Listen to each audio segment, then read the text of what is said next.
Darkness lies over Collinwood. For Paul Stoddard, the darkness is eternal, for he lies dead in Professor Stokes' flat. And for another member of the family, too, death tonight is the enemy. For Quentin Collins is trying to bring Amanda Harris back to the world of the living. On the journey, they have faced many dangers and overcome them without touching each other, the one forbidden act. Now, near the end of the journey, they must face the greatest danger of all. Come on. That's it. Easy does it. Just one step at a time. Take your time, don't rush. That's it. What's wrong? So deep down there. Amanda, listen to me. Now listen. Hey, don't look down. Just look straight ahead. Come on, look up. No. Come on, turn around and walk forward. No, I want to go back. Amanda! Please. Come to me. Hey. Come on now, you can do it. Come on. Come on. Easy does it. Just a few more steps. Come on. Come on.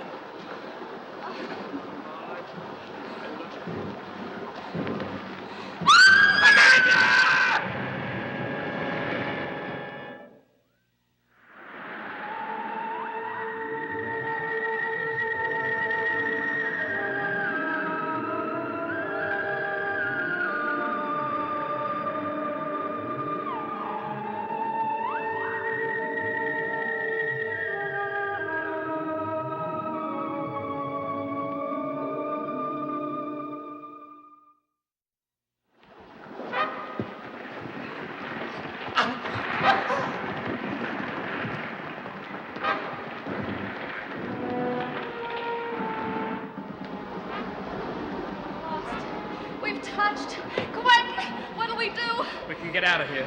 How? Come on. What? What's that? Never mind. Keep coming. Come on.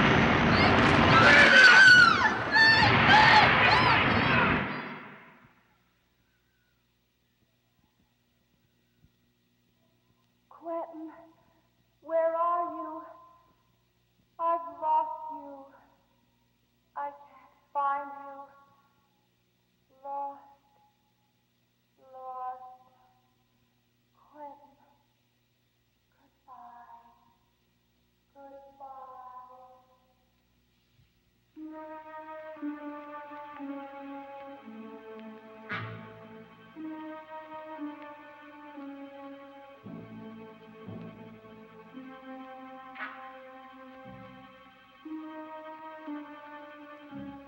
Only I could wake up and find it was all a dream.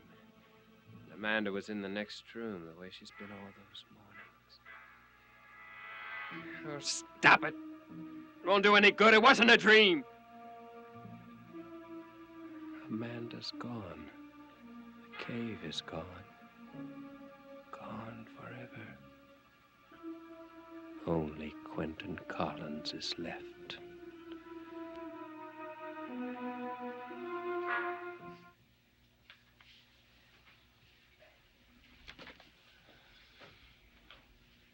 Have you told his family? No, I didn't quite know what to say. I thought after you saw him. Well, I've seen him. And I've seen that room that he was destroyed in. I don't know what to say either, except to say that he died horribly. I've never seen a room destroyed the way that one was, or a corpse that looks like that. I haven't the faintest idea who or what murdered him. That'd be Joe Sykes. He's going to take this coat over to the chemist and see if they can identify the substance clinging to it. Do you think they'll believe it? They must.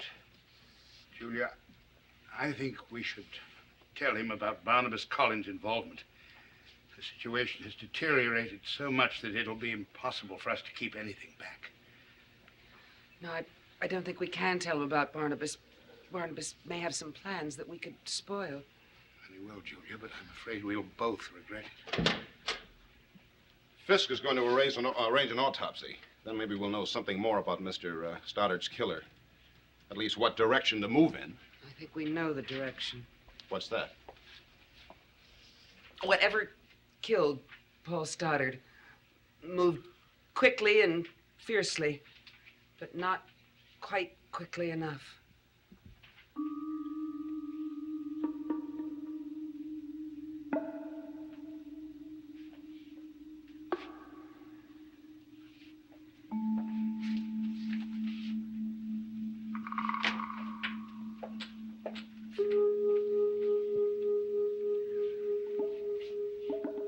Where are you going? To see if he's come back yet. Triumphant with his night's work?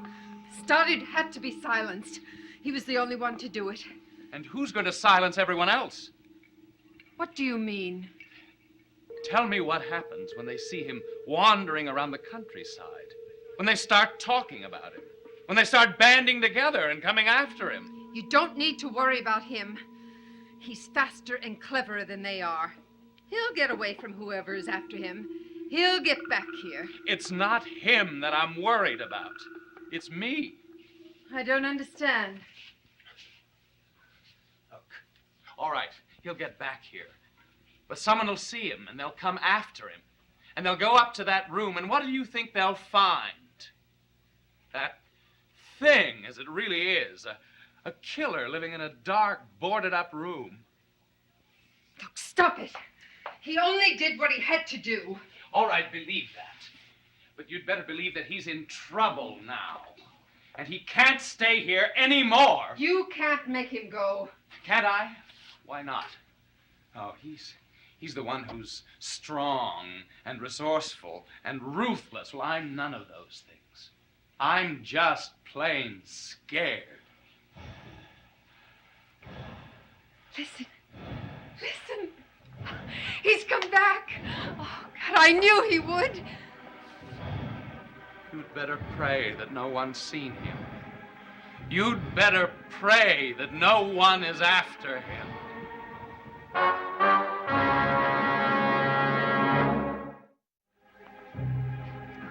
Thank heavens he's back now. It's course. all right. Of course, it's fine now for this minute. But we don't know what's happening out there. We don't know what they're planning to do. We don't even know if he killed Paul Stoddard. Oh, we don't know very much, do we? There's one thing I do know. I meant what I said. He's got to get out of this place. No, he'll stay here. He can't. We're still in danger, and as long as we are, let him hide in the woods. Stay out of sight. Megan, you said he could take care of himself. Let him do that now. Were you always such a coward? Call me a coward, but what I said makes sense. It's safer for us, yes, but it's also safer for him. If someone comes here, we can't protect him, and someone still may come. Any second, someone may come.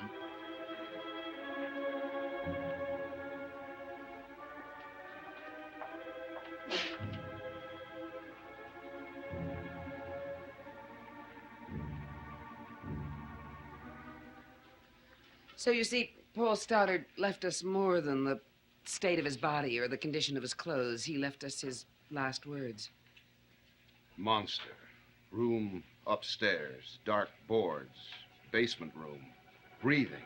Always breathing. Are you sure this is what you heard, Dr. Hoffman? Yes, it is. I don't understand. Why would he be talking about a monster? Because some sort of monster was after him. In my business, I go after killers, not monsters.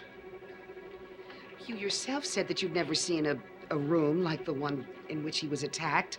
You'd never seen burns like that, a substance, odors in the room and clinging to his jacket.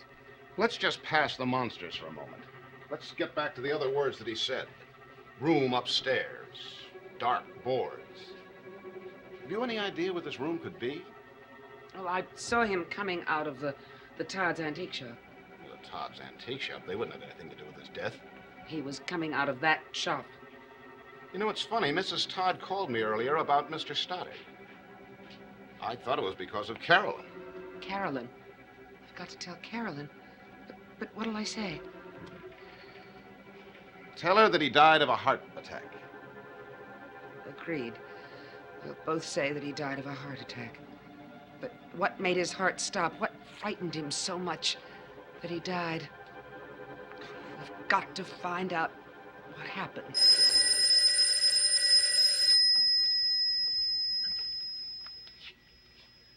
Hello? Oh, yes. Just a moment, please. It's for you, Sheriff. Thank you. Hello. Are you sure? Yes, that's the thing to do. Who was that? The chemist. They're going to send Mr. Stoddard's jacket over to Bangor. They have more complex equipment over there. He can't identify the substance on the jacket, except to say that it's like nothing he's ever seen before in his life. I wonder if he believes in monsters. I wonder. What is it? I wonder why Mrs. Todd sounded the way she did on the phone. What do you mean? Well, there was something about her tone that jarred me. It was a little too frantic.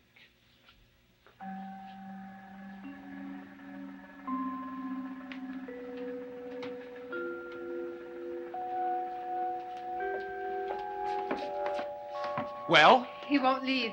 What? He just won't go. But did you explain it was to his advantage? I mean, that it would be safer? Yes, I explained exactly. He was contemptuous. Did you lock him in? No, he doesn't like to be locked anymore. Besides, there's no point. No lock will hold him. You are frightened of him, aren't you? Yes, I am frightened of him. Frightened of him upstairs and frightened of those who are hunting them. And I'm sick to death of the whole situation. Megan, I don't know how we got into this, but I do know that now is the time to get out. If he won't go, then we must, right now. Run and leave him? Leave him, leave everything. Get out with our lives and consider ourselves fortunate. Maybe I consider myself fortunate having what I have here. Maybe I can't leave him. Then that's your decision. I'm going, with or without you. No, Philip, you can't just walk out on me. Oh, please, Philip, we've meant so much to each other. We had so many plans, so many dreams.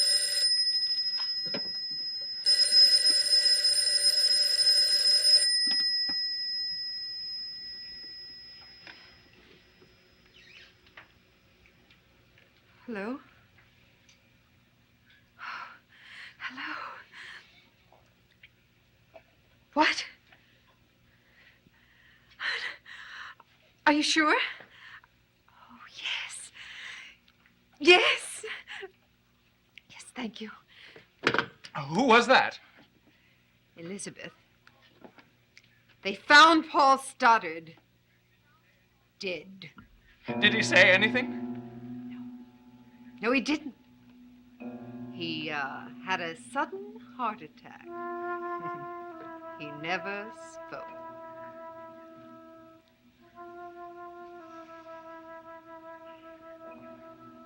Stay, Philip. There's no reason to run away anymore. Everything is going to be all right. All our plans are going to be carried out after all.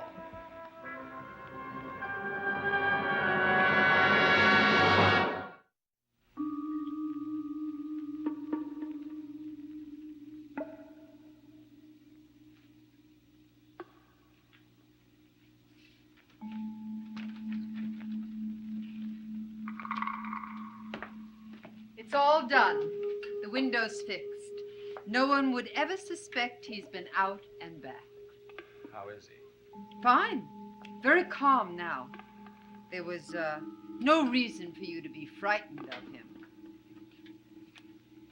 You could have fixed the window. He wouldn't have hurt you. It's done. That's all that matters. Yes, it's all done.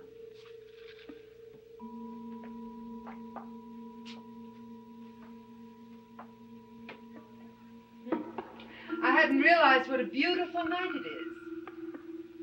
I think I'll walk over to Collinwood. Do you think, under the circumstances? What circumstances? I'll look very sad and help console my good friend, Carolyn.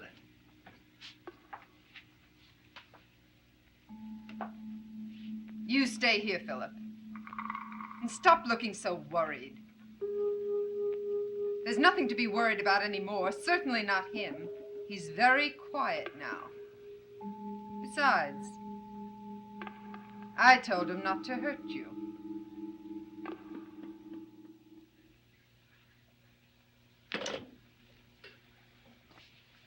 All the arrangements have been made. The search warrant will be ready in an hour. Sheriff, let me go with you. Well, it could be dangerous if we find what we think we're going to find. You still don't believe? Dr. Hoffman, I don't know what to believe.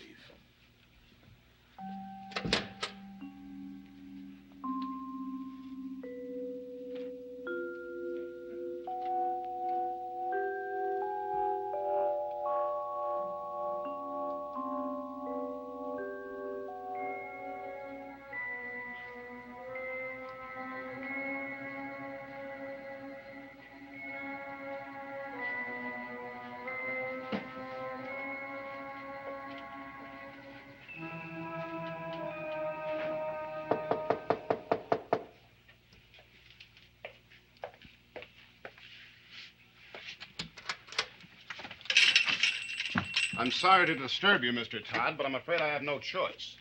What's the matter? I have a warrant to search these premises. These premises, but there must be some mistake. No, there's no mistake. It seems that someone mentioned what we believe to be your shop in his dying words. Who was that? Paul Stoddard. Carolyn's father.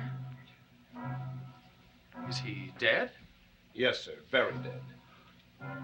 I'm sorry, but you can't believe in it. What I mean, Sheriff, is he was very, very disturbed, and I wouldn't take too seriously anything he might have said. Well, you might be right, Mr. Todd, but why don't you just let us look around? No! I don't want you wandering around this place. I don't want you treating us like criminals.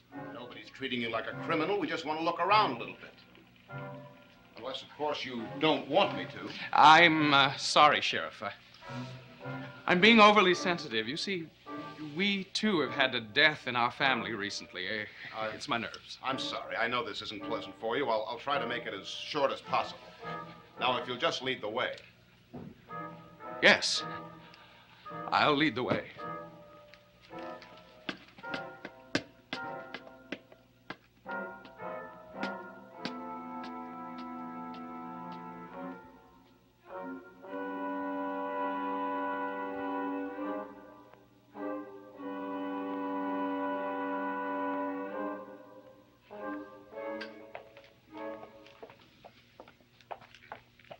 Whose room is this? That belonged to the child that died. Please, Sheriff, do me a favor. Don't bother looking in that room. Really, there's nothing there, I swear it. Just leave that room alone. Don't defile it. This is the room at the top of the stairs, isn't it? Yes. I'm sorry, Mr. Todd. I'm afraid I'm going to very much want to see what's in this room.